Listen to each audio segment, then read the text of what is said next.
देख रहे हैं आस्था केसरी न्यूज़ और मैं हूं आपके साथ भावना। चलिए रुक करते हैं खबरों की ओर। ईसाई मिशनरी द्वारा संचालित पुष्प हायर सेकेंडरी स्कूल में पदस्थ प्राचार्य मेलविन सीजे और उप प्राचार्य सिस्टर टीना की हठधर्मिता और हिटलरशाही प्रवृत्ति के कारण मानसिक रूप से परेशान होकर स्कूल के बच्चे खुलकर शिकायत कर रहे हैं। वहीं एक शिक्षिका अर्चना सिंह ने भी 181 पर शिक्षा विभाग को शिकायत कर शारीरिक व मानसिक प्रताड़ना जैसे गंभीर आरोप लगाए हैं। अभद्र भाषा उपयोग कर बच्चों के सामने धक्का मुक्की कर आए दिन दोनों मेरी बेइज्जती करते हैं, जो कि एक शिक्षिका का शिक्षा मर्यादा का अपमान है, जो कि आए दिन मैनेजमेंट मेरे साथ करता है। सूत्र जानकारी देते हैं कि स्कूल प्रबंधन की हठधर्मिता के चलते पूर्व में भी एक शिक्षिका स्कूल से नौकरी छोड़ चुकी है। इस घटनाक्रम के बाद जिस तरह से पूरा मामला जांच की परिधि में आया है, वैसे ही स्कूल के प्राचार्य का आकस्मिक छुट्टी पर चले जाने से अनेकों सवाल खड़े हो रहे हैं, जो प्रबंधन को घेरे में खड़ा कर रहे हैं। ऐसा भी नहीं है कि इस मामले की जानकारी स्थानीय शिक्षा विभाग को नहीं हुई है, किंतु अधिकारी आज तक भी मौन साधे हुए हैं। अर्चना सिंह का कहना है कि स्कूल के दोनों प्रमुख मुझे जानबूझकर प्रताड़ित करते हैं। इसमें ब्लॉक शिक्षा अधिकारी और संकुल प्रभारी के पास जांच प्रतिवेदन प्राप्त हो जाने पर भी लगभग एक सप्ताह बीत जाने के बाद भी मामला कागजों की शोभा बढ़ा रहा है। इस मामले को लेकर संकुल प्राचार्य द्वारा 181 से मामले की जानकारी प्राप्त होना बताया जा रहा है, किंतु कार्यवाही में शिथिलता होने से प्रबंधन आज भी निश्चिंत होकर अपने को बेगुनाह बता रहा है। इतना जरूर है कि अपने लिखित जवाब में प्रबंधन ने माना है कि आगे से इस तरह की पुनरावृत्ति नहीं होगी। इससे स्पष्ट प्रतीत होता है कि घटित घटनाक्रम की शिकायत झूठी नहीं है। पीड़िता अर्चना सिंह का कहना है कि मेरे साथ बहुत ज्यादती हुई है, मैं न्याय चाहती हूं। अर्चना सिंह ने अपने साथ हुई बदसलूकी के साथ साथ यह भी खुलासा किया कि पुष्प हायर सेकेंडरी स्कूल पूरी तरह से ईसाई धर्म का होकर अपने निजी नियमों को सिद्धांतों पर चलता है। यहाँ राष्ट्र भावना जरा भी नहीं नजर आती है, क्योंकि स्कूल में जहाँ राष्ट्रगान रोजाना आवश्यक रूप से नहीं गाया जाता है, वहीं भारत माता की जय बोलना भी पूरी तरह से निषेध है। ऐसे में अन्य समाज के शिक्षिका या शिक्षकों को प्रबंधन अपने तौर तरीके को अपनाने के लिए बाध्य करते हैं। नहीं मानने पर मानसिक और शारीरिक रूप से प्रताड़ित किया जाता है। मेरे साथ भी यही सब कुछ हुआ, जिसके कारण परेशान होकर मैंने शिकायतें की है। साथ ही अर्चना सिंह प्रशासन से यह मांग भी कर रही है कि पूरे मामले की निष्पक्ष जांच की जाए और प्राचार्य मेलविन सीजे और उप प्राचार्य सिस्टर टीना के विरुद्ध कानूनी कार्रवाई की जाए, जिससे कि आगे इस तरह की घटनाएं घटित ना हो। सर, शारीरिक रूप से मुझे इस तरह से परेशान किया गया कि मुझे फिजिकली मुझे टच करके धक्का देकर क्लास में भेजा गया कई बार। और तो और वहाँ पर बहुत सारे पेरेंट्स भी खड़े रहते, उस टाइम पर मेरे साथ ये हुआ है। और जो शिक्षक और भी स्टाफ वहाँ पर उपस्थित रहता, उनके सामने मुझे इस तरह से बेइज्जत करके क्लास में जाने को कहा जाता था। हर बार ये सारी चीजें मेरे साथ हुई है वहाँ पर।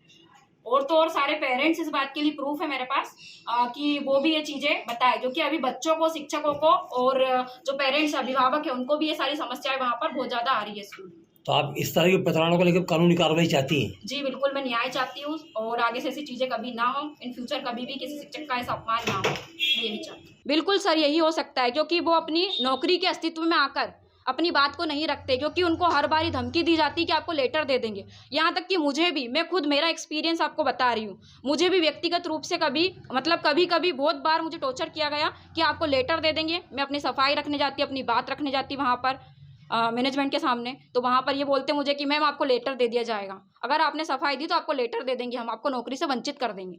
इस दबाव में आकर मैंने कई दिनों तक कुछ नहीं बोला, लेकिन जब ज़्यादा हो रही थी, जब अति हो रही थी, तो फिर मुझे अपने लिए लड़ना पड़ा, इसलिए मैं आगे आई। फिर कुछ इस तरह की जानकारियाँ मिल रही है कि शिक्षिकाओं के साथ साथ बच्चों के साथ कुछ प्रताड़ना के प्रकरण आ रहे हैं सामने? बच्चों के साथ भी हो रहा है सर। एक बात तो ये है सामाजिक रूप से कि वहाँ पर हम भारत राष्ट्र में हम रह रहे हैं, यहाँ पर किसी तरह का कोई भेदभाव नहीं होता है।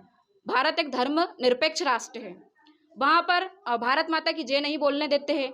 और तो और वहाँ पर राष्ट्रीय गीत और राष्ट्रगान, इन पर भी प्रतिबंध लगा दिया गया है। शायद वीक में 1 टाइम ही होता है ये वहाँ पर, लेकिन वहाँ पर ये चीज़ें भी नहीं होती है। भारत माता की जय पर पूरी तरह प्रतिबंध लगा दिया गया है। जी, मैं मार्च 2022 से वहाँ पर कार्यरत थी, लेकिन अभी मुझे मानसिक रूप से बहुत ज़्यादा वहाँ पर प्रताड़ित किया गया, परेशान किया गया। वहाँ की जो बॉयज़ प्रिंसिपल है सिस्टर टीना, एवं जो फादर है वहाँ के प्राचार्य है फादर मेलविन सीजे, वो टीचर की कोई बात सुनने को तैयार नहीं है, कुछ बोलने का मौका नहीं दिया जाता शिक्षकों को वहाँ पर।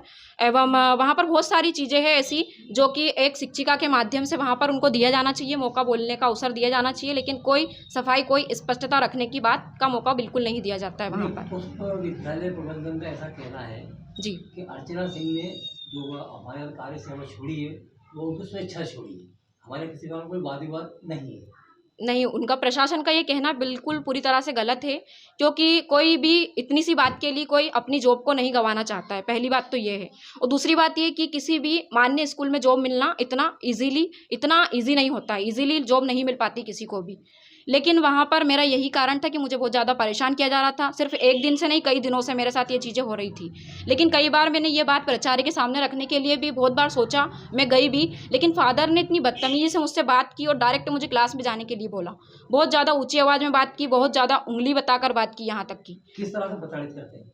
वहाँ पर जैसे कि मैं क्लास में पढ़ा रही हूँ, कई बार ऐसा भी हुआ कि मैं क्लास में पढ़ा रही होती हूँ, उस समय वहाँ पर जब भी फादर राउंड पर आते, सिस्टर राउंड पर आती, तो कुछ भी ऐसा बोल देते नेगेटिव शब्द की, जिससे कि एक टीचर का माइंड बिल्कुल नेगेटिव वे में कन्वर्ट हो जाए और टीचर बिल्कुल डिस्टर्ब हो जाए। जैसे कि मुझे कई बार ये भी बोला गया कि आप है ना इडियट हो, स्टूपिड हो, लूज़र हो, लोफर हो, आपके भेजे में बिल्कुल बात नहीं जाती क्या? आप बिल्कुल इडियट हो क्या? कैसे पढ़ा रहे हो आप लोग? इस तरीके से पढ़ाओगे? ये करोगे आप?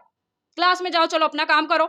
इस तरीके से पेश आते हो। जैसे कि थर्ड क्लास, एक टीचर का स्टेटस समाज में क्या होता है और एक थर्ड क्लास स्टेज क्या होता है समाज में, इनको यही पता नहीं अभी तो मैनेजमेंट में क्या चीज़ें चल रही है। आपने अपनी पीड़ा को लेकर 181 पे शिकायत भी की है? जी मैंने की है। और शायद शिक्षा विभाग को भी की है। हाँ, और शिक्षा विभाग को वहाँ से भी जांच प्रतिवेदन आया है, तो इसके लिए भी आपने क्या चाहती हैं? मैं ये चाहती हूँ, सिर्फ न्याय चाहती हूँ कि उन्होंने जैसा मेरे साथ किया है, पहले तो उस पर कार्रवाई की जाए और कार्रवाई बिल्कुल स्पष्टता से की जाए, बिल्कुल क्लियरिटी होना चाहिए कार्रवाई में। एंड आफ्टर डेट वहाँ पर जो भी और भी शिक्षक शिक्षिकाएं कार्य कर रहे हैं, उनके साथ भी ये सारी चीज़ें हो रही है, लेकिन वो आगे आकर अपनी बात नहीं रख सकते, तो ये चीज़ें आगे उनके लिए भविष्य के लिए खतरा है। इसमें कुछ ज़्यादा ये मामला नहीं है, क्योंकि यहाँ से कोई ज़्यादा हरासमेंट और कुछ नहीं किए हैं, और वो तो यहाँ से अपने स्वेच्छा से ही गई है। और हमने ये भी लिख के दिया है कि आइंदा इस प्रकार का हम लोग गलती नहीं करेंगे। इस प्रकार से हम लोग लिख के उनका कंप्लेंट के इसमें जवाब दिए हैं। नहीं, जवाब आपका इस तरह का लिख के देना कि आगे से इस तरह गलती नहीं होगी, तो आप ये स्वीकार करते हैं कुछ तो भी गलतियां हुई हैं? हाँ, कुछ तो थोड़ा मोड़ा कुछ गलतियां तो जरूर होगी, थोड़ी तो, लेकिन उसको सुधारने की बाबत में हुई होगी। सर, बहुत ज़्यादा प्रताड़ित करने का आरोप लगाया आपके ऊपर उन्होंने, लेकिन ज़्यादा आपके यहाँ एक तो आपके ऊपर लगाया और सीधा आपके यहाँ कोई टीना करके सिस्टर टीना, उनके ऊपर भी आरोप लगाया उन्होंने। 10 महीने से प्रताड़ित कर रहा है, इस वजह से मेरे को नौकरी छोड़ना पड़ी है। तो ये तो मेरे इतना तो मालूम नहीं है, लेकिन बहुत जगह पे शिकायत भी की इसकी, 181 के अलावा और दूसरी जगह पे शिकायत की उन्होंने। लेकिन जो अभी जो मामला हुई है उसमें तो हम लोग ज़्यादा प्रताड़ित नहीं किए हैं। जो गई है वो अपनी स्वेच्छा से गई है, और हम लोग ये भी लिखे कि ऐसा आइंदा गलती नहीं करेंगे, ये हमने ये लिख के जवाब दिए हैं। इस बारे में मैं जानकारी देना चाहूँगा कि 181 के माध्यम से यहाँ पर पीड़ित पक्ष के द्वारा शिकायत की गई है, और विकासखंड शिक्षा अधिकारी महोदय आष्टा द्वारा इस मामले की जांच करने के लिए मुझे जांच अधिकारी नियुक्त किया गया है। क्योंकि यहाँ पर संबंधित पीड़ित पक्ष से मैंने दूरभाष से भी संपर्क किया, तो उन्होंने बताया कि वो उनके पक्ष में जो भी सपोर्टिंग डॉक्यूमेंट्स है वो पेश करेंगी। अब चूंकि ये मामला गंभीर है, तो इसलिए केवल मौखिक चर्चा करने से यहाँ पर किसी समाधान, किसी निष्कर्ष पर पहुँचना बहुत मुश्किल है। तो मैंने पुष्प स्कूल प्रबंधन को भी एक पत्र जारी किया है कि वो अपना पक्ष प्रस्तुत करें, और जो पीड़ित हैं उनसे भी कहा है कि वो भी आएँ।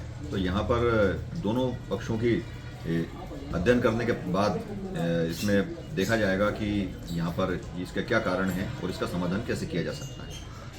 पुष्प विद्यालय को आपके यहाँ से पत्र कब जारी हुआ? अब मुझे अभी तारीख तो याद नहीं है, लेकिन मैं समझता हूँ कि लगभग एक हफ्ते का लगभग हो गया होगा। तो जैसे ही मेरे पास पत्र आया, मैंने वैसे ही तुरंत इसमें कार्रवाई करते हुए पत्र जारी किया है। पत्र के प्रत्युत्तर में जवाब आया वहाँ से? अभी तक मेरे संज्ञान में नहीं है, और वैसे अभी आपने बताया था कि शायद आपकी वहाँ के प्रबंधन से बातचीत हुई होगी, तो उन्होंने आपको ये जानकारी दी है कि उन्होंने यहाँ पे पत्र पहुँचाया है। तो हो सकता है कि यहाँ पे कार्यालय में पत्र आया हो, लेकिन अभी वो मेरे व्यक्तिगत जानकारी में नहीं आ पाया है। मैंने अभी उस पत्र का अध्ययन नहीं किया है। अगर इस तरह का आरोप अगर सिद्ध होते हैं तो अपन क्या माने किस तरह की कार्रवाई संभव हो सकती है? अभी तो इसमें मेरे स्तर पे कुछ भी कहना संभव इसलिए नहीं है क्योंकि वास्तव में अभी दोनों पक्षों के जवाब मेरे पास नहीं आए हैं। तो यहाँ पर उसका अध्ययन करने के पश्चात ही ये मैं कुछ बता सकता हूँ कि इसमें पीड़ित पक्ष और जो दूसरा पक्ष है ये अपने क्या क्या तर्क प्रस्तुत कर रहे हैं और यदि वास्तव में इसमें किसी भी प्रकार की अनियमितता हुई है या यहाँ पर किसी भी तरफ से अगर ये साबित होता है कि प्रताड़ना पहुँचाई गई है तो निश्चित तौर पर यहाँ पर इसमें जो भी कानून के तहत कार्रवाई की जाएगी। दिनेश शर्मा की रिपोर्ट।